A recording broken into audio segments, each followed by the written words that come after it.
Welcome to another episode of the Money Game podcast. Introducing today's guest, Loui Blake, a good friend of mine and business partner. Louis a very intelligent entrepreneur who has a strong business understanding, which allows him to venture into quite a wide range of industries. He also strikes me as a very self-aware individual that's a strong advocate for health and well-being and personal development, which I'm sure he'll put a lot of his success down to.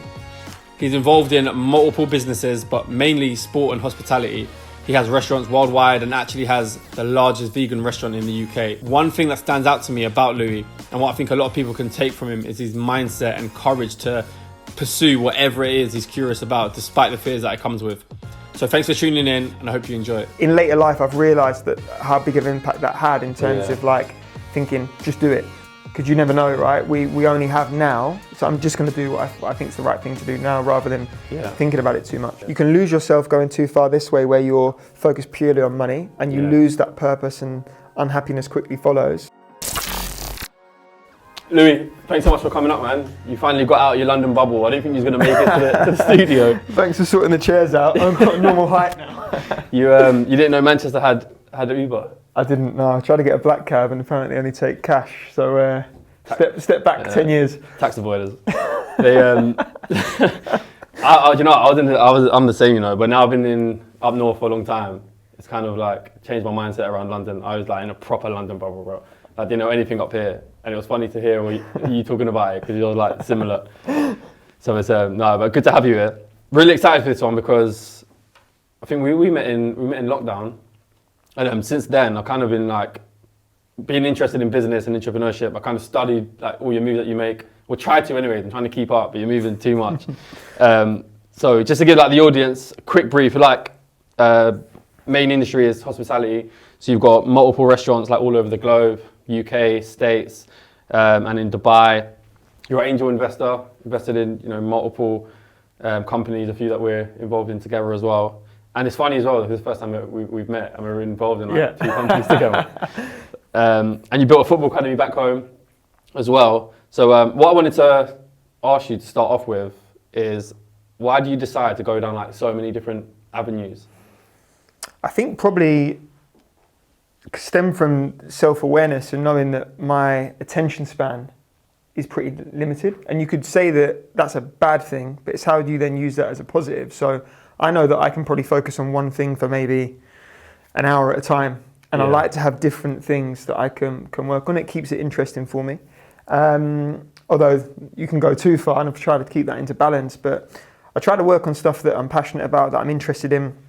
And these tend to fall into different categories, around health and well-being, around plant-based food, around sport. I like to be busy. I don't like sitting around a lot. And so that's kind of led to being involved in a few different things. Yeah, I think a few people that I spoke to, you're kind of like a bit of a contradiction to what they say in terms of, but you do it really well, is that they like to say like, you can't do too many things, you've got to focus on, one thing, because I'm like that, I like to like try and do everything, and like sometimes they pull me up on it, they're like, Kev, like you're doing too much, or you've got to focus on just this one thing. What are your kind of thoughts behind that? Some of the worst advice I've ever been given. You think so? Focus on one thing. You have to know yourself, right? And for some people, that's absolutely true. Yeah. Focus on one thing. For me, I've cultivated a skill set that means I can work on multiple things over time. So, I had at the start, I had one business. I focused on one business, and businesses mature. You bring different people in. You then find yourself with more time. And I don't look at business as work. I don't separate work and life. Yeah. It's like the things that I do every day, the things that I would do even if they weren't work. Yeah, so therefore, it's like I've got the time to do something, that's a hobby. Like starting another startup or being involved in another company is a hobby to me. Obviously there's come points in the past where I maybe have had too much on and I've diluted my attention and energy across too many things. Mm-hmm. But I think as long as you're aware of that and you can check yourself and you can bring it back into focus, you just have to know yourself and know what you're good at. There's people that are very good at focusing on one thing. There's other people that can be aware of what they're good at. They add that one thing to a few things at a time, and that works well for them as well. Yeah, and I guess maybe one thing that I've realised, the things you get involved in are maybe not solely just you. You get involved in like maybe companies that are already running, they've got people in place. Yeah, and even having like good partners, there's a few companies that I have where there's 3 of us, 4 of us, 5 of us, and my contribution to that company may just be capital to start with, it may be introductions, it may be that I perform a function or a role for that company that requires 5 hours a week, 10 hours a week. Yeah. So it's different if I was just running the whole thing myself. Yeah. So would you say you get involved in, you know, different things in different industries because they're just what you enjoy and you kind of have that like zest to get involved? Or is it maybe like a diverse thing money-wise where you want to spread your risk and have different streams of income? I wish I could say it was that calculated and that I thought, you know, it's important to diversify, etc. Yeah. And I've definitely learned that during COVID, but honestly, it's just following curiosity and following the things that I find exciting and that I'm passionate about. Obviously, that started with football. It moved into, you know, events and partying and all that stuff, and then it came full circle into health and well-being, and now looking at things like alternative protein, looking at kind of more of the wellness side of things. And it just, I guess, as we grow as people, our interests grow and change, and as we learn the things that we like to be involved with change. So I'm just super fluid. Like I don't fix on one thing. I think the days of working, 40 hours a week on one thing for 40 years are kind of done. Yeah. You know, it's kind of that day is kind of coming to an end. Yeah, for sure. No, that's actually one thing I didn't know about you until like I was looking just refreshing my memory on you like last night is nightlife. You started in nightlife. Or was it football first? And then it was football first, wasn't it? Yeah, I think so. I started in football, and I was thinking. So I had kind of what you could describe as maybe an impact event when I was 16. One of my good friends got killed, and I was there standing next to him. And I was 16, leaving school, and it just gave me this sense of mortality. Like, wow, like this can be over like that.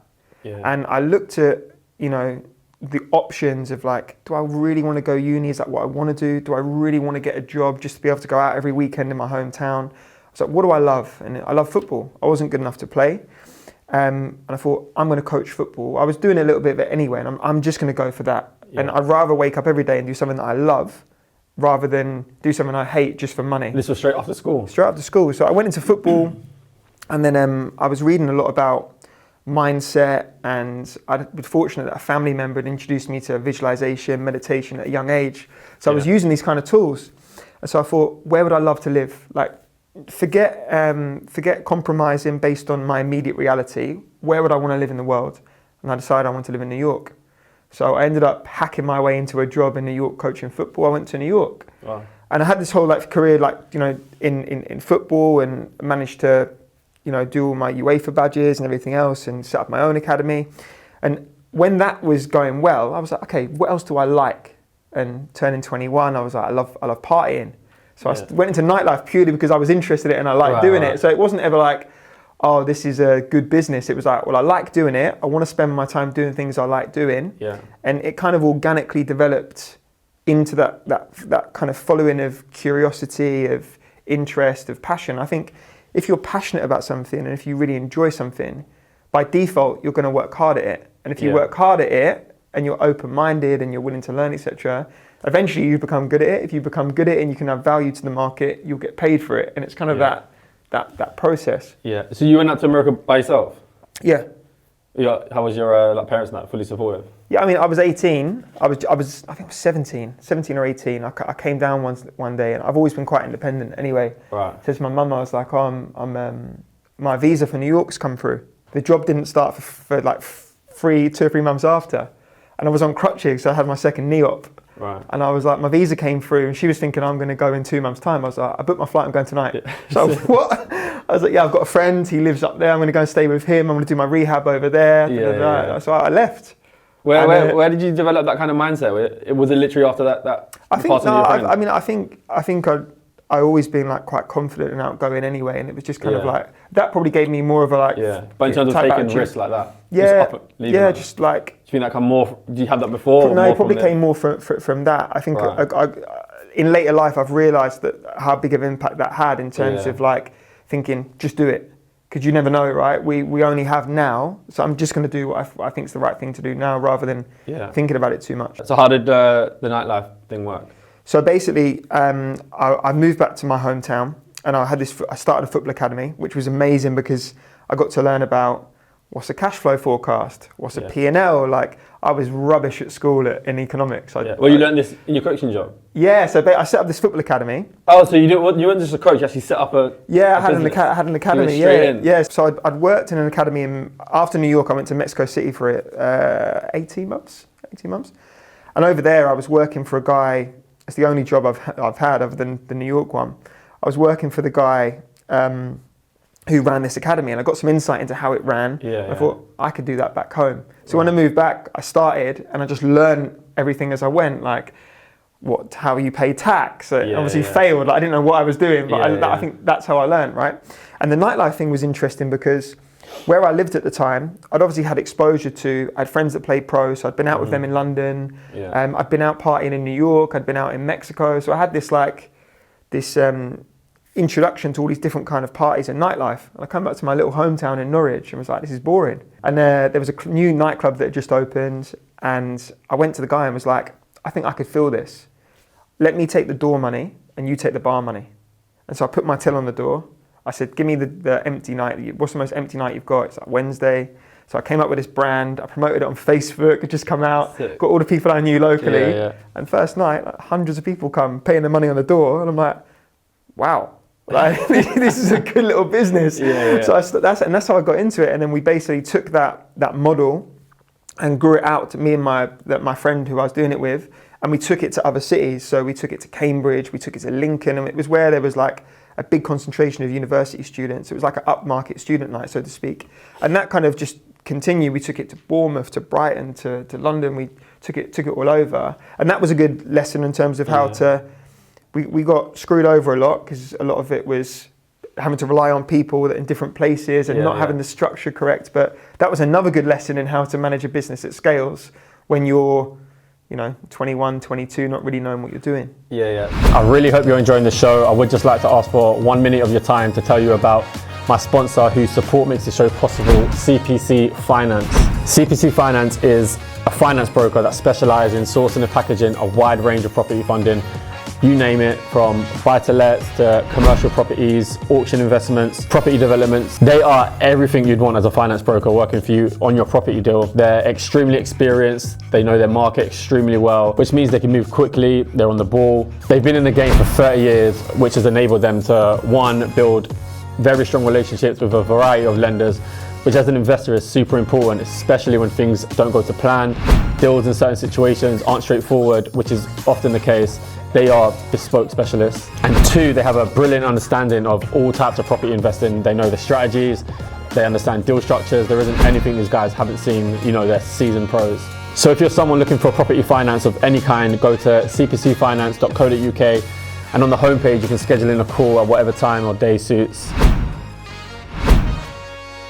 So at these times when you're starting these businesses, are you literally like almost going in really fearless? Just like, if we make mistakes, I think the beauty of starting a business at a young age is like, it doesn't really matter if you fail. Yeah. And I had that mindset where I did have some kind of some fear of failure, of what that might look like to other people.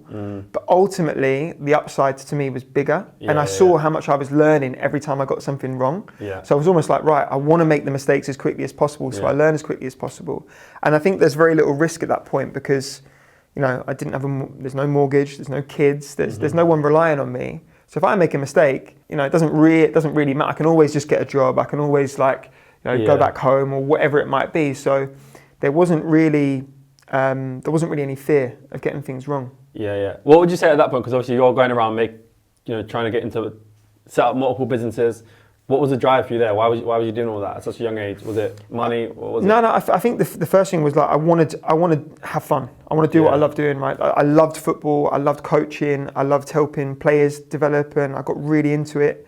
And then I just liked socializing and being around people. But what about running? Fun. What about the running of the business? Did you enjoy that? I didn't really look at it as running a business. I didn't ever think about like the monotony of like paperwork or anything. It was more like, what problem are we solving? Well, there's nowhere fun for people to go and play. We're going to make it fun. I focused on the problem that the business was solving rather than the running of the business. Yeah. And that stuff just came with it. Yeah. So why would you say you chose entrepreneurship? Why did you not kind of get a job? I don't think I chose it. I think so.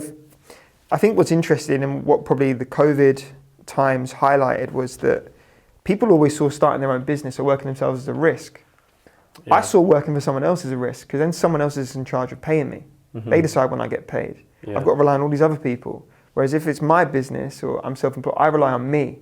And also I feel like at school I didn't really like being told what to do. I didn't really like turn up at this time, leave at this time. Yeah. So it felt like someone else had control over my life. So I don't think I really had any other choice other than taking that route. Yeah. And I think also that it allows you to work in your perfect company because you're creating it, right? Yeah, and you can work with, you can choose who you work with. You can choose the times that you work. You can choose what you work on. You can, you have a lot more freedom in that. And that, I think that was really, really important to me.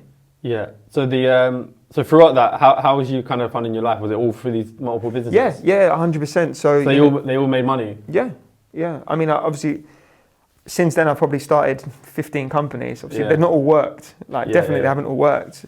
But the football academy did well, and I was able to pay myself. The nightlife stuff went really well. Yeah. So we were able to live off that. And then after that, I went into a few other things. We ended up buying a nightclub, which didn't do well. I thought, let me have another go, bought another nightclub, which didn't do well. I think giving like a 23, 24-year-old keys to a nightclub is risky because... Where was the nightclub? I had one near where I was from in Norfolk, and then I had another one in Essex. I've heard it's a tough business. It's a tough business, especially when you're that age. And also like if you look at a bricks and mortar location that you're monetizing for 15 hours a week, it's not really a great business model. Yeah. And we were at that stage, that motivation for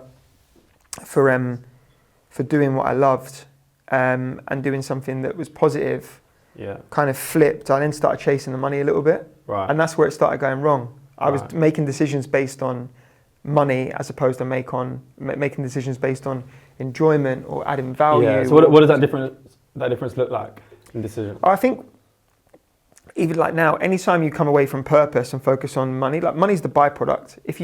If I can do something that adds value to the market, the value I get back is obviously the enjoyment of doing it, but it's financial. Whereas if I focus on how much money can I pull from the market, there's not a mutual exchange of value. So at that point when I was in the nightclub, I was like, how much money can we make? It became about the money. Yeah. You stop enjoying it because you're chasing the money. And you get lifestyle creep as well. You start, living in a bigger apartment, driving a nicer car, having nicer holidays, and then you have to make more money and you get kind of caught in this trap. And it wasn't until kind of my mid-20s that I found myself kind of very stuck in that trap. And since then I'd opened a recruitment company in the city, and had a marketing advertising agency, and I'd done lots of other stuff.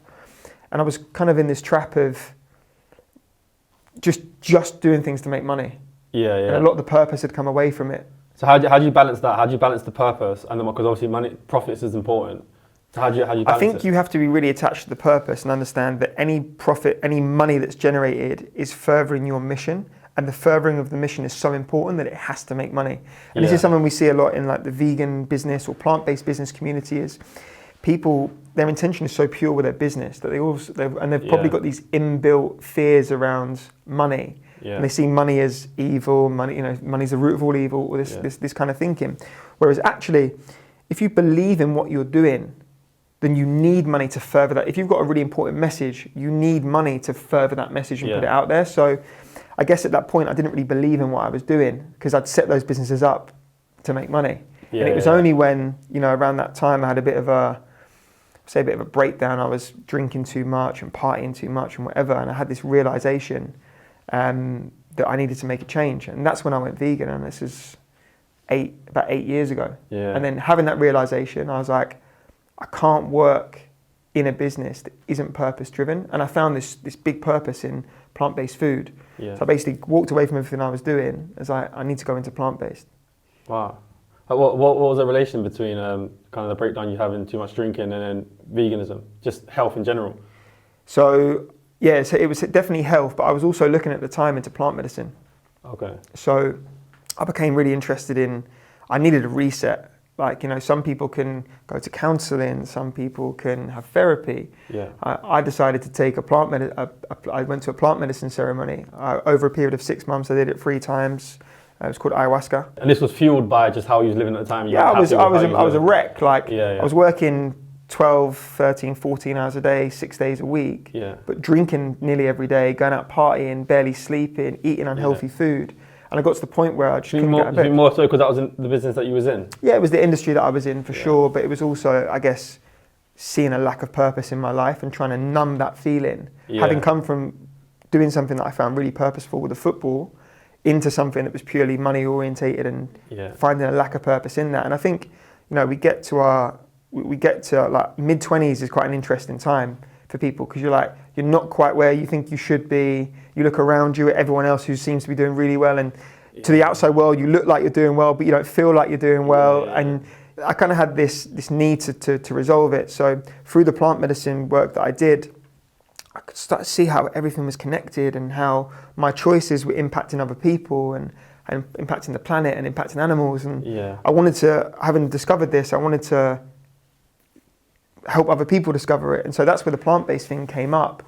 And then I was like, right, I need to just make a big change. And I'm quite an extreme person. If I do something, I'll do it all in. So I quit what I was doing. I walked away from what I was doing. And I was like, right, I need to do something in plant-based. And I started going around trying to help plant-based companies on a consultancy basis, marketing, branding, that kind of thing is kind of probably my skill set. But what I realized was it was a bit early. Like, people were shocked that I was vegan to start with. Yeah, so this was when it wasn't even really a thing, or it wasn't cool. This is like 8 years ago, so people were shocked that I was vegan, for one. And two, there wasn't really any kind of vegan businesses out there at the time. I did some work with Wagamama and a few other brands. I was like, I need to do something myself.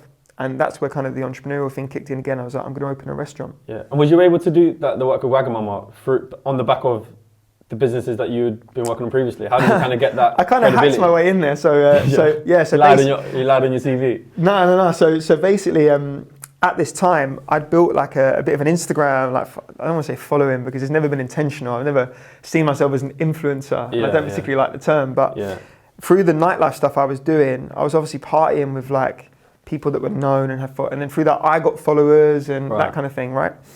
And then one day I just flipped my Instagram and I was posting about like plant-based food, so people were just like, "What is going on?" He's out one night like partying like bottles and all this stuff, and then the next week it was like quinoa salads and people didn't get it. But because I had the followers, a few brands that had started to do vegan stuff were reaching out to me saying, "Oh, can we collaborate?" Wagamama invited me to an event. They were launching a vegan dish, and because I guess my skill set in those businesses is less on the ops side, it's more on the creative side, it's more on like the business development, creative, marketing, branding, how do we communicate the benefits of what we do to a customer and make it win-win. And when I went to this influencer event, I was like, oh, they could be doing this, they could be doing this, they could be doing this. So I pulled the girl aside who was running it afterwards and said, look, why don't we let's do this again in 2 weeks' time. Let me help you for free. I'll invite loads of people in. I'll do a before, during, and after plan for you, and I can show the ROI based on the investment. So I put this plan together for them. Said I'd do it for free. I did this event for them. I went on Instagram and invited influencers that I thought would be more impactful. Did the event, did a report on the event, and they liked it and were like, "Okay, we'll pay you to do one." And then I started working with them, and they were paying me to do some events for them. And off the back of that, kind of seeing how impactful food was for people, where I think food is something that we do multiple times a day, and you can really change someone's mind with food. Like, wow, I can't believe that's vegan, or did you know that by choosing this instead of this makes this impact? And open up that conversation. I was like, okay, I've got to open a restaurant. It got me hooked on the hospitality thing, and to open a restaurant. Before we move on, we go into like the restaurants that you have, and a little bit of more into like the vegan hospitality and food, etc. Quick question I wanted to ask, going back onto the other things that slipped my mind, is you know how you was someone who just take action, you know, you wasn't necessarily too focused on risk. Where do you think that confidence came from? Parents, childhood? Maybe. I'm honestly not sure. I just don't think fear of failure isn't at the front of my mind a lot of the time. Yeah. But then even like to be able to like kind of not blag your way into some of the work you did, but just like didn't feel like maybe like have the imposter syndrome, or you didn't feel like you couldn't do it. I definitely get imposter syndrome even now. But you push past it. Yeah, you just push past it. Right? I think if you've got a strong enough purpose and a strong enough will, that overrides, and that's why purpose is so important. In terms of the taking action, it's definitely something that I've kept, but what I've added to it is I've definitely got a lot better about pre-qualifying an idea. I used to just go all in. If it felt right and it kind of the initial research I did was enough, I would just go all in. Whereas now I try and be a bit more kind of operationally minded. So let's do a feasibility on the numbers. Let's make sure that financially it makes sense. Let's understand the market. Let's understand who our potential customers are. Yeah. Let's understand the competitors. Like I've got a lot better at putting a proper structure in place to inform a decision. Whereas back then I was just like, great idea, let's do it. Yeah. Which had its benefits, because I feel like in your 20s it's like just fail. Just try a ton of stuff and get stuff wrong and learn, and I think that's great. Whereas now I see my time as a lot more valuable, and I'm trying to make better decisions before I jump into something. Yeah. So I mentioned you're in a few industries, but your main industry is hospitality. You got a lot of restaurants, like we mentioned, in the UK, globally. How did that first restaurant come about? How did you actually get into getting that first one? Well, I didn't have a clue what I was doing. Yeah. Obviously. Yeah. So I thought, right, I came out of a brand that I was going to do in London.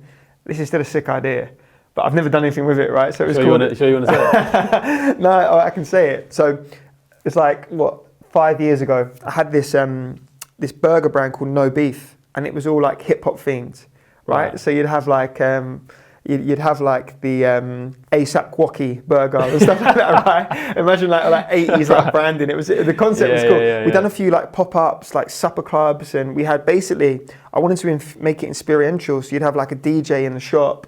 You'd have like just make it fun and engaging, and I could see how all the social would sit, taking like ripping like lyrics, and I had this whole concept around it, right? So we did a couple of pop-ups. I had a guy that wanted to invest. I had some cash I was going to put up. Found a site in Shoreditch in London. Like 2 weeks before we were going to go and start doing the work, the landlord sold the location, had sold the freehold, and so we couldn't go in there. So I was like, and I was going back to Norwich one day, and I saw this building in the city centre, and just out of curiosity, I looked it up, and the rent was less than what I was going to pay for this tiny unit in London. Yeah. So I was like, maybe I can move back. Maybe I can move back to Norwich for a year. I'll do it here. It will be cheaper. I have less risk. I can move back to my parents. And so at 27, I basically moved back in with my parents, took all the money I had, made an offer on this site. Did you have much then? Not a huge amount. Yeah. I had like five figures to put in. Yeah. Paid the damage deposit, paid the first 3 months rent, and then thought I'd figure it out. So I had the keys to a 15-year lease without the money to do it. But I thought that the momentum of doing that would show my intent. So when I went to speak to people about potentially backing it, they'd see that I was taking action. And so I started reaching out to people and say, do you want to invest? Do you want to join us? Do you want to get involved? I'd bring them to the restaurant. I'd show them around, and I could see how it would look. But it was a bit of a shithole at the time. Like it'd been abandoned for 18 months. And so I created this kind of vision for this restaurant, and I didn't even realize that it would be the biggest plant-based restaurant in the UK. And this is 4 years ago, and it still is now. And so, when you say the biggest, just as in like the size square footage, the biggest like square foot in terms of square footage. We were probably a little bit early, especially in Norwich at that time. But I really believed in what we were doing. It's not London. At the same time, I set up another football academy, because the first one I'd let go. So I set up another football academy, and so I'd go to the football academy. I'd do some like one-on-one stuff in the morning. I'd go to the restaurant and do the lunch service. I'd go back to the football academy and do after school and do some evening, and I'd go back to the restaurant and do the evening service. And I did this for about 18 months, 7 days a week. Yeah. Did you have a proper team in place for both of them? I had a full team, but it was me very much like driving it. Yeah. That's crazy. So then, how did you then go on to getting your next one? So after a few months, I spoke to one of my friends, Russ, was playing for Norwich at the time, and we hadn't raised enough money. Yeah. Like we were short. Russ came in as an investor, as a partner, helped out at that stage. In terms of the second one or the first one still? The first one still, okay. yeah. And he's from Brighton, so he was like, I'd love to do one in Brighton. Yeah. And so after the first 18 months, we looked to open one in Brighton. In between that, I decided to open a restaurant in London. And this is a point of overextending myself. Right.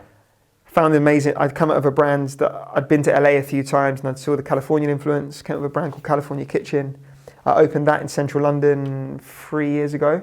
Again, maybe a little bit too early for what we were trying to do, but I saw the market was going there.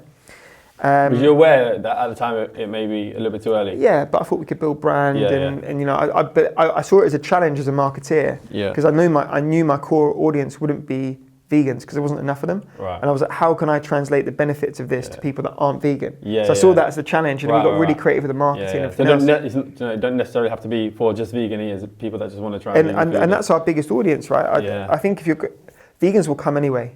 It's about how do we get people that aren't vegan to come. So, and this is probably an example where I did overextend myself. I had the football academy, I had the restaurant in Norwich, had the restaurant in London, because I wasn't taking a salary. Like I didn't take to this day, I haven't taken a salary from Erpingham House, and especially the first 18 months, I wasn't getting paid from the football academy, I wasn't getting paid from Erpingham House, and I wasn't getting paid from California Kitchen. How was you living? So on top of that, I was doing like these little one-off consultancy gigs.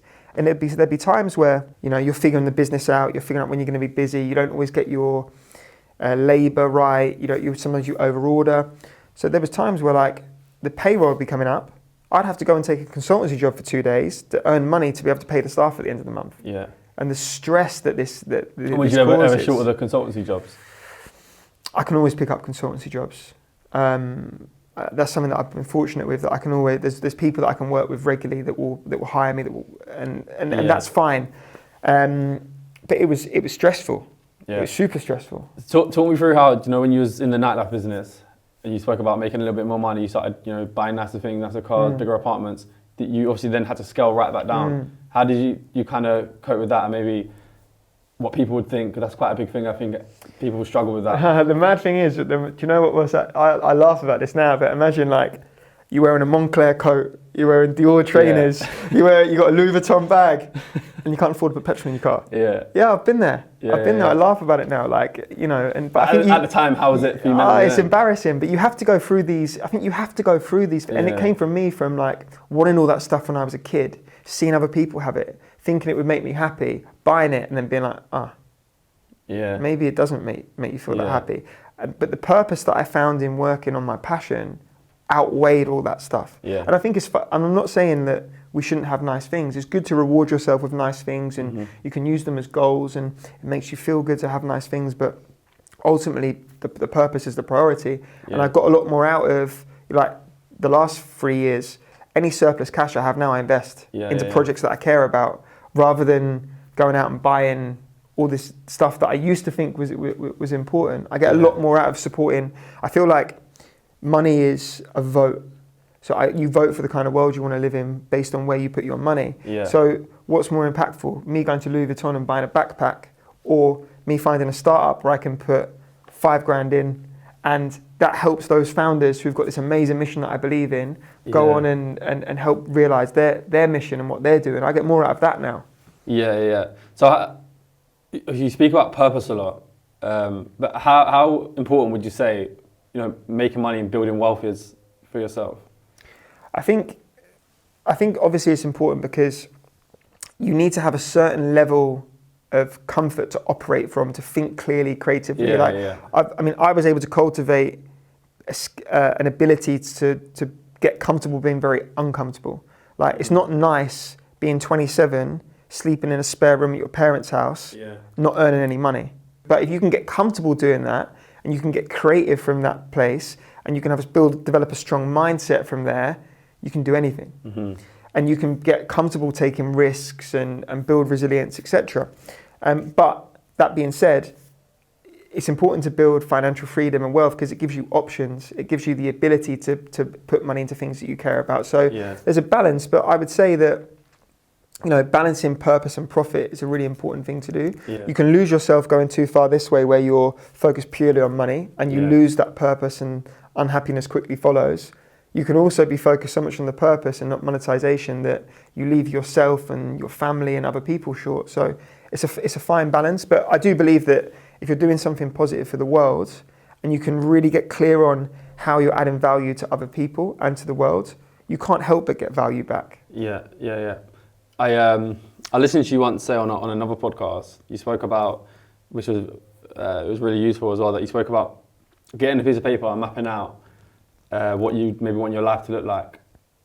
So for you, is that something that you do? Do you pre-plan what you want to do and what your world wants to look like? I do this regularly. Yeah. So I think people talk a lot about goal setting, and what tends to happen is, based on what we see on Instagram, like create a vision board or write a 5-year plan, and people put private jet, Mercedes, what you said is really right? cool. You put that, right?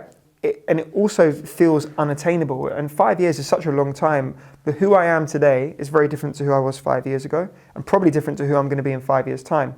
So what I found more effective is that I write out a list of things, like my perfect day. So I might write all the things that would make my day a perfect day, things that I want to do each day. So I want to spend time with my family. I want to read for 30 minutes. I want to go to the gym. I want to play a team sport. I want to cook with my partner. I want to, whatever. I write those things out. That's my perfect day. And each day I'll try and hit as many of those things as possible. Perfect week.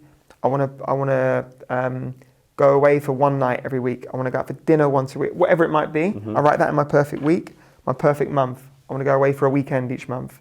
I want to go on a small retreat each month. I want to try and invest in a company each month. So that almost becomes like a lifestyle guide that's attainable and that's very practical and is now, as opposed to that 5 year. And I think it's fine to have aspirations, and my companies have plans that are longer term. But for me personally, I just think I'm going to change so much. I want a basic idea of what I want, but I don't think looking too far in the future is beneficial to me.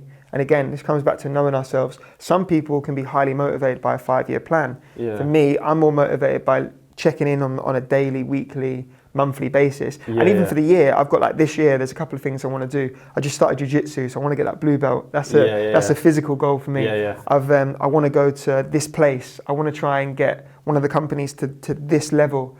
And I think having a tangible metric that you can attach to that's again purposeful is also helpful. So let's talk about it in a business sense. For the restaurant, if I say to the team, right, our target is to hit $1 million in revenue this year. How is that relatable to their day-to-day experience in the restaurant? It's completely unrelatable. Whereas if I say, we want to try and serve 10,000 meals this year. How does that reverse engineer that? How many people are we serving per week? 500 per week. How do we correlate that to real life impact? 500 meals served per week is this many animals saved, this sustainability metric, carbon, or whatever. And so that's a tangible thing that everyone can come to work and believe in. That's purposeful. So would you exclude that £1 million revenue? Yeah, let them talk about it. You wouldn't even talk about it. That's not a success metric that I can get motivated by. I can get motivated by the impact the business has, and that money comes as a result. If I focus purely on how can I help people be healthier, live a more sustainable life, and find joy in their experience, that money will be achieved, no problem. Do you put a goal at all financially? Because maybe if you did all that and you spent so much time and you only made X amount, you'd be like, no, this doesn't really work. It's balanced, right? So again, that has to be met with what is our break even? What is our financial target? What profit will that give us? What's our growth model? Like you have to obviously map the business out financially. It comes back to kind of a feasibility study. But I think when you're communicating it to people that work in the business, it has to be a tangible thing that they can attach to every day. You know, they don't, like $1 million to them is like over there. Whereas you know, saving this many animals per week or this sustainability metric is more relatable. So now obviously you're involved in a lot more than just the first 2 restaurants that you have. So how did you end up, just keep recycling it? Is it like a blueprint that you had in order to keep going and getting more? I think the lockdown provided a lot of challenges, but I think we're going to see, and we already are seeing, amazing entrepreneurs emerge from the last 2 years because, when you put people under pressure and put them in a corner, they get super creative, and that's what happened to to me, I was consulting for an American plant-based restaurant chain that had come to London. And one of the guys that I met that was part of that fund spoke to me during lockdown. We reacted very quickly. I worked the whole way through. We opened up a bunch of dark kitchens in London. What did you have in lockdown? We opened 9 dark kitchens in London. Before lockdown happened, what did you have? So I opened the second restaurant in Brighton 2 days before the first lockdown. Jeez. Yeah. So it was obviously that was stressful. I remember you telling me that. That was stressful. I mean, as a sideline, we took on a warehouse, 18,000 square foot warehouse, put indoor football pitches in there during lockdown. That was my lockdown project, which was super fun, but that's kind of a sideline. But so the restaurants opened a bunch of dark kitchens in London during that time. And the guy that I did it with came to me and said, there's going to be a huge real estate opportunity in London. There's also going to be a bunch of chefs that have lost their jobs, brands that are struggling. Why don't we start a fund where we raise some capital? We give these chefs and brands the infrastructure based on our knowledge and experience to succeed. And we find locations for them where we can incubate their brands in London and help them grow. And by having multiple brands in this fund, we almost create like a venture capital model where a few of them are going to have success, a few are going to fail, but across the board, we're going to have some success, right? Yeah. So almost 2 years ago, raised an initial pot of money. We either created or invested in a number of brands. I folded my brands into that fund and joined as a partner. And over the last 2 years, the growth has been insane. Yeah.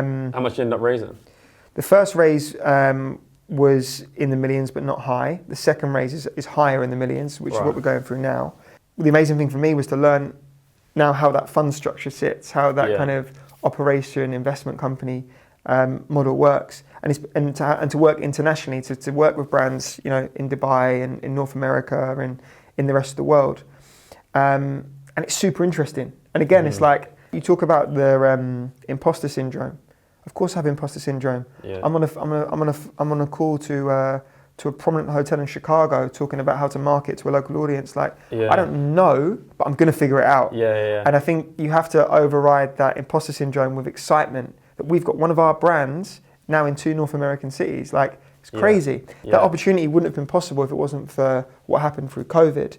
So as difficult as it was and as challenging as it was, I feel like it also gave the opportunity for some huge growth through those challenges. And, coming out of it and the business that we're now starting together, that wouldn't have come about if it wasn't for COVID and us having to get creative on how we serve customers. So we'll talk about that a little bit. So we're obviously, it's called the Plant Prep. Do you want to talk about a little bit what it is? Sure. So I guess over the last couple of years, I've seen a lot of more players go plant-based, and early on, a lot of my friends that were playing football, I was in their ear about adopting the plant-based diet.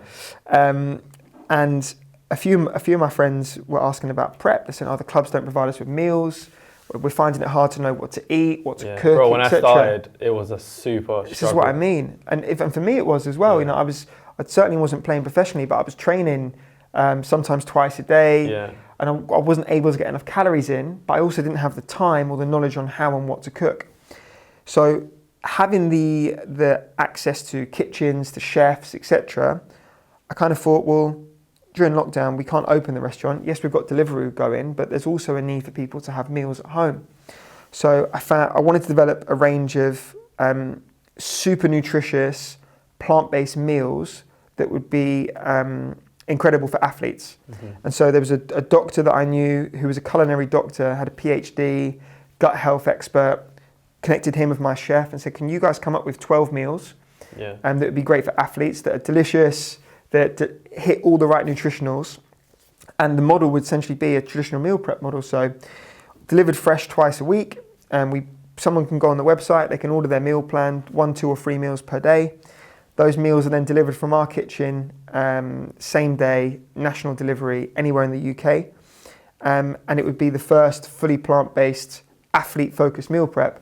Obviously, I reached out to you to see if you wanted to get involved, a few of our other mutual friends, kind of reimagining how to do business, because in the past, I'd always done it as, right, I'm the founder with maybe a co-founder. We put our money up and get it going. We go and raise some capital. We grow the company. We hire staff, etc. And I'm now looking at more of I don't need to be the founder. I don't need to be my thing. I want to bring 15, 20, I want to develop an ecosystem of people that all have a share in this thing and can all grow it together and all contribute their ideas and their energy and their skill set and grow it so that it's something that we can all benefit from and make it more of a community thing. And I'm now exploring this way of doing business. So it's super exciting. The meals are incredible. It's going to go live in April. We've got quite a few people that are interested and speaking to a few different football clubs, etc. Yeah. And I think actually the most interesting thing has been a lot of athletes that aren't plant-based that understand the benefits of eating plant-based pre and post match. The inflammation and energy and everything else. So I think it's definitely an exciting one. Yeah. Why do you think so many athletes are making the change? I think, well, as you know, you perform at the top level. The difference is millimeters. It's milliseconds between you and someone else. So I think people always are looking for especially people that perform at the highest level are looking to optimize every area of their life. Yeah. And if there's a benefit from incorporating plant-based foods, as we know there is from reduced inflammation when you eat a plant-based protein as opposed to an animal protein post-match. Obviously, everyone agrees there's a benefit to eating more whole foods, natural foods. And having that convenience of having that delivered to you and cooked by a professional chef and put together by a doctor, I think that's gonna benefit people. Yeah, no, for sure. Also, so as well, you're investing other companies, startup companies. One question I had as well, because I do the same. I've invested in a few recently. When a company approaches you, or a founder at a company, what is it that you kind of look for in them and their company to invest in? Mate, when people started asking me, I was just flattered. I was like, yeah. Do you know what I mean? Yeah. And I guess the first couple that I did, I didn't really know what I was looking for. Obviously, it helps that I've ran my own businesses and I know what to look for in a P&L or a forecast, so I could kind of pull the figures apart. But I would always get captivated by the mission. So I guess the things that I looked for first and foremost was like product market fit. Is there a market for this? Does the product solve a problem? Is it scalable?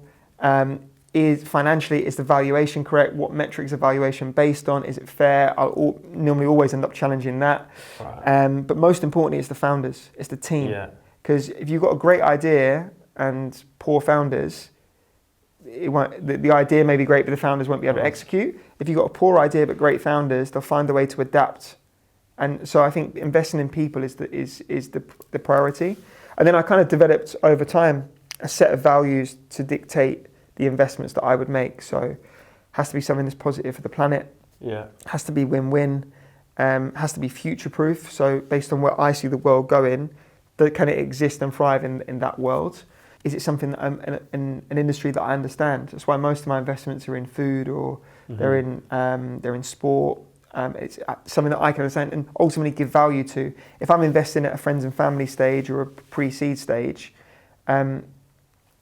it has to be something that I can help drive, whether that's through connections or ideas or whatever. I like it to be something that I can make a bit of an impact on. And when we talk investing, by the way, I'm not talking about huge money. I'm saying that you can invest in companies like I've done investments for 5K. Yeah. They're not huge sums of money. I guess important to probably say as well, my way of operating financially is probably a bit different to how people are told that you should work with money. So we're told when we're young, save. I believe money in the bank is money wasted. Like that money's not working for you. Yeah. It's static, and if anything, it's losing money, right? Because of inflation. So the way that I tend to operate is I have a run rate that covers my living costs, and anything surplus is invested. Mm-hmm. I invest 100% of any surplus cash that I have, which can get you into problems sometimes. Recently, a few of my restaurants coming out of COVID have struggled. Yeah. I've had to put money in, and sometimes there's been a shortage because it happens when you live like that. But I try and invest as much surplus cash as I can. Yeah. As I said, sometimes it's 5K, sometimes it's 10K. We're not talking big sums. We've done a few that are bigger. But another thing that I've done, which may be interesting to people, is I've created a few SPVs, so special purpose vehicles. Yeah. So when there's been a higher ticket price, say there's a 100K investment or a 200K investment, and it's not something that I'm willing to do myself, I'll go to a group of 5 or 6 people and say, I've got this opportunity. Let's create a company together. Let's go in together and we'll invest as a company, as a group, rather than me doing it myself. And I've done that a few times, and that's quite. What do you mean, like accumulating cash together? Yes, exactly. So if you have a shortage of. Right. So say there's I get an opportunity and the minimum ticket is 100k, I can go to 4 other people and say, let's put 20k in each. That are kind of quite aligned with you and your kind of beliefs and. 100%. Yeah. It's almost like a little investment club, and you can do stuff together. And I've got a few of those, which and it's fun. Like, I enjoy doing it. You get together once a month, you look over the opportunities, you agree, you disagree. Ultimately, hopefully, you invest, or you don't. Yeah, no, it's interesting you said that, and obviously that's a lot about what this podcast and show is about, kind of breaking the myths around money, like what you said about, probably our parents has always been on us, save. Do you have a? So I'm guessing you don't have a rainy day fund, a rainy day account or savings. I've got assets that I can liquidate quickly. Yeah, but you don't have that money that will just chill there for a rainy day. I think that's a bit of a myth as well, isn't it? Myth. I mean, like, if you people wouldn't always need like 20k or 30k just for a rainy day, when do you ever need you've got a situation where... Well, you're losing 5% a year at the moment, maybe more, right? So if you've got assets that you can liquidate quickly, I mean, something like a steel bracelet Rolex will only ever go up in value, right? Especially you look over the last 18, 12 months, it's going to go up in value. You can sell that at any point. It's not going to lose 5% a year. You might gain 5% a year. Yeah. There's assets that you can buy, hold, and liquidate if you need.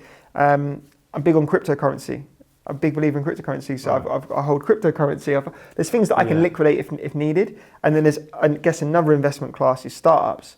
According to your risk appetite, if you've got a low risk appetite, you might, and you want a steady return, you might invest in an index fund, S&P 500, something like that. If you've got a higher risk appetite, you might do what I do, invest in early stage startups, where you might invest in 20 companies, one or two of them are going to make it, but your multiple is 1,000 or 2,000x rather than 10% a year, 12% a year. What I've tried to do now is have more of a spread, more of a diverse portfolio according to risk. So I've got some more kind of stable investments which are a steady lower return, and I've got some that are more of a punt. But in terms of rainy day fund, like I have a run rate of, I know I can pay for what I need to pay for a period of time, but beyond that, any surplus gets invested. And are you always at a stage where you always have an opportunity to invest money? So if you came into X amount of money, like how are you? Do you have an urgency about you where you're like, I need to get this out? I think it's about a balance. It's looking for the right opportunity, right? If there's nothing that I'm interested in from a startup perspective, I'll put it into maybe a crypto fund, or maybe I look at what NFTs I can buy, or I'll look at as I said, luxury watches or something along those lines. But I like to try and, at the minute, I'm looking at a couple of startups that maybe we're going to invest in, maybe not. Or my own stuff. If I have an idea, or I'd like to be able to invest in my own stuff as well. What's your thoughts around like investing in things that don't pay you monthly, for example? So you spoke about like crypto a bit, you spoke about watches, maybe things that you put money into and you wait for it to appreciate. What's your thoughts around that? I mean, well, startups are like that, right? Yeah, you might never get your money back. I think my mentality around that kind of investment is that as soon as the money leaves my account, it's no longer mine, and I probably won't get it back. I think you have to have that mentality. Otherwise, you're probably driving the founder nuts, calling them every 5 minutes or whatever. So I kind of look at it that way. I think it's good to have long-term holds. I don't do anything in property. Maybe that's something that I'd look into. Because for me, I find that super important. When you put a lot of money out, but it's important to get money back monthly, because that's how you pay your bills. Things on a monthly basis. So is that you kind of just have a budget and you're like, as long as I know I can cover that, I'm good now. Anything else is like long term kind of. Exactly. And obviously I work with the fund, for example. I work in that business as well. So I get paid every month. So one of my businesses pays me every month. I've got another couple of things that pay me every month. But you don't necessarily look for more cash flow. You look for longer term. Yeah. Okay, cool. Got it. Talk to me a little bit about this one thing I want to get involved in as well. I've mentioned a few times, public speaking. I know you've done a bit of that. How did you get into that? So, when I said about having the social media followers from the nightlife days? So, 2016, 17, around that time. And it's mad how different businesses and different things you do end up benefiting you in later life. So, when I started coaching football, remember you do those camps and there'd be like 100 kids and parents. I used to stand up and be like, right, welcome everyone. It was almost like public speaking. It was like training. Yeah. So when it came to public speaking in later life, I didn't have that fear of public speaking that a lot of people have. I don't because think I I have it either, practiced it when I was younger. How it came about was basically a couple, Damien and Judy, who own the Pack that we both invested in, the vegan dog food. They had this festival called Vevolution, and it was Europe's largest vegan festival, 2016-17, I think is when it started. They reached out to me on Twitter and said, I was posting a lot of stuff about entrepreneurship, business, whatever. They were like, would you want to do a panel discussion at our festival? So I said, yeah, sure. So I did the panel discussion. I was probably hogging the mic from other people. And someone in the audience was from this talk company. And they asked me, we're looking for someone to speak about veganism.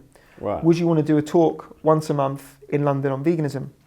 And I'd only just been vegan for maybe 6 months at the time. But I thought it would be a good opportunity for me to develop my public speaking, which is a skill that I wanted to develop. And also for me to learn the arguments against. Yeah. Because I imagine a lot of the people were not necessarily vegan in the audience. Yeah. And so for a year, once a month, I did a talk on veganism every month for a year. And like the first few, I kept getting caught out. I would do my talk and people were like, well, what about that? And I'd be like, I haven't really got it. But the amazing thing was it meant that I would then go away, I'd look it up, I'd research it and have an answer. So by the time... It was just through connections that you were getting these... Well, this company just booked me every month to do the a second talk. company, right. Yeah, and then I think Even though you was getting peppered, they kept calling you back. I only got peppered a few times. But obviously the talk improves and I found my flow with it. And I saw the impact it would have. People come up to me and say, I never thought about that. I saw the impact of it. And again, I think when you see the impact, it gives you more confidence and motivation. Yeah. And then I started speaking about plant-based business as I started my plant-based business and journey and businesses that benefit the planet.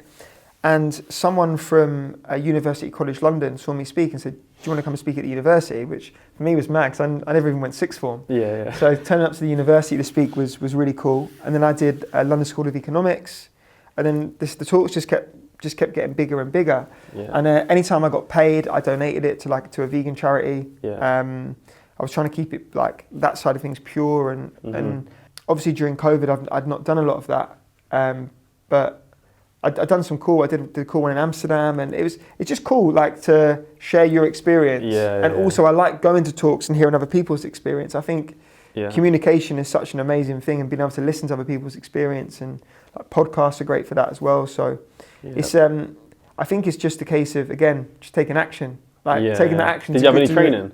No. You just went. No, just straight in. Learn as I went. Would you like watch yourself back or anything like that? Yeah, like I cringe when I watch myself back to start with.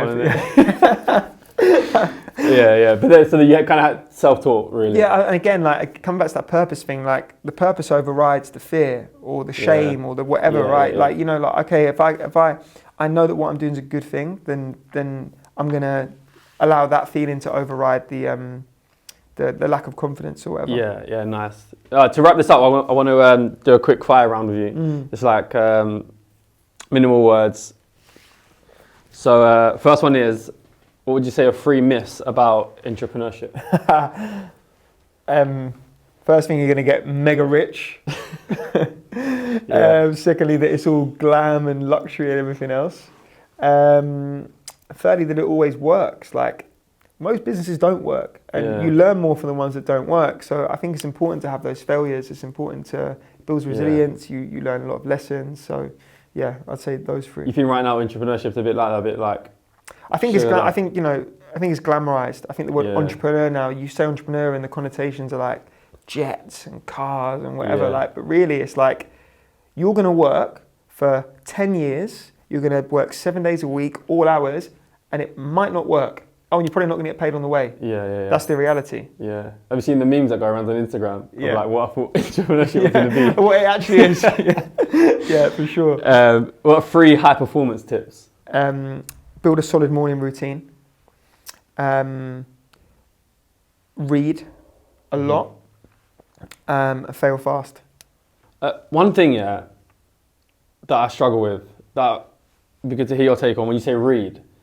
How do you find time to read? Read or listen. So again, it's knowing yourself, right? If you're someone that finds it difficult to sit and read, podcast, audiobook, listen to talks, but I think probably rather than read, let's say consume consume Right, information okay, yeah, from yeah, yeah. experts. I think that's one of the beautiful things about technology is that we can access the thoughts and the minds of some of the best thinkers in each space in the world. You know what I mean? So it's good to be able to, but you don't have to meet that with action. So it's one thing knowing the theory of something, it's another thing applying that in a real situation. But you'd prioritize action, right? Yeah. As opposed to, Because I used to kick myself a little bit, like, there's so many books that I feel like I want to read or should read, and I was like, I don't have time to read. Yeah. Like, I'm doing stuff. Audio book, podcast. Audio, like on my runs, I tend to listen to an audio book or in the car or on the tube. Yeah. What's your morning routine? Morning routine, get up between 5 and 6. Mobility, cold shower or cold dip, sauna, train. I always train before 8. You got your own sauna? No, my gym's 2 minutes from my house. Oh, is it? Yeah, so my gym's got a cold tank and a sauna. Oh, okay. So I do the cold and sauna. I do mobility, I train, and then I do meditation and like review my daily notes. Yeah. Is that like, do you do that all the time 100%, or is there sometimes when you got to get out of the house and you miss it? 6 days, 95% of the time I do it. Yeah. 95% of the time. Yeah. My day's a lot worse if I don't do it. Yeah, you feel it, don't you? Days a lot worse if I don't do it, especially the meditation. Because if I don't meditate every day, I find myself reacting or getting a little bit more stressed or whatever. Yeah. Meditation is the biggest life hack in the world. Yeah. Even if it's just 5 minutes, like a little reset for your brain. Can you give us a marketing trick? Yeah, for sure. When thinking about social content, and I think everyone thinks, I've got to be on Instagram, I've got to be on TikTok. Know who you're speaking to and think about how you can give the most value possible to that person. That is at the intersection of what you do and what they want to know. Yeah. So how does this educate? How does this inspire? How does this entertain? It has to do one of those 3 things relative to what you do and what you think they want to learn. So when you say know who you're talking to, would you create like an avatar of an exact person? Yeah, not like a broad... Or multiple people. Multiple people. Yeah. Cool. I don't use my own Instagram like that. But for the brands, we do. Yeah. What's the biggest risk you've taken? It's how you've taken a lot of risks, bro. What would you say the biggest one is? Wow. When you're like, shit. When I opened the restaurant, the first one, on the day we opened, I had £500 in the bank account. Yeah. Having spent 275k doing it. So if we wouldn't have been busy that first week, it might have all failed. Damn. Done a lot of things like that. The warehouse we built during lockdown, signed a lease for 7 years, didn't have the money to fully fit it out, like just loads of stuff, stupid stuff. So you done the risk, a lot of your risk is paid off. Yeah. What's the biggest loss? Biggest loss. That hurt a little bit. Biggest loss. California Kitchen hurt. That hurt. One. I went into business with some people who maybe I wasn't aligned on mission with or on values with, and we were just constantly arguing. And the restaurant itself was good, it was doing well, but we just couldn't agree on stuff, and it was becoming really difficult. Yeah. I'd poured a lot of myself into that restaurant, and people knew it as mine. They didn't know about the partners necessarily. Yeah. And we spent a lot of money on it. So when it came to it, us deciding to close it, it was hard. It was really hard, and I felt like I failed. Let's just completely walk away from everything that you put into it. we ended up selling the lease. We closed it down. It was hard. It was really hard. And you lost all the money that you put into it as well. Yeah. Yeah. I felt that one a little bit. Got a bit emotional then. Yeah. This is a bit of a selfish one, but I'm interested in your answer. I know you was interested in playing football. You played up to a certain age, right? If you actually played professional football, how would you being you and being really curious, how would you play it business-wise? What would you do? I think there's some good examples, like Russ Martin, who's one of my business partners. I think he does it well. He's got a football academy, obviously restaurants, cryo shop. He sets stuff up that he's interested in alongside his playing and managerial career. So I probably would have done something similar in terms of find things that I'm interested in outside of football and understand my limitations to what I can contribute, but communicate that clearly, which he has done for me. Like, he's been a great support in what we're doing. I'd probably look to invest in and potentially start businesses with people that I know can do a lot of the actioning. Alongside playing. Similar to what you're doing now, right? Yeah. Well, to be fair, with mine, I'm probably a little bit more hands-on than kind of just not in the starts and that, but in kind of doing my own thing like the podcast, etc. Cool. Oh, one I actually missed out. Last one. I hit you with the biggest risk and the biggest loss. I didn't ask you your biggest win. I mean, there was a time with the Norwich restaurant where my accountant said to me, you might need to think about winding this up. It was in the first year. We had a big debt. We were losing money. And it was like, you might think about winding this up. And I had no chef. We hadn't been open for a month because we couldn't find a chef. It was hemorrhaging money. Staff would quit. It was horrible. Yeah. And to come through that, get it to a good point, and then open the second one.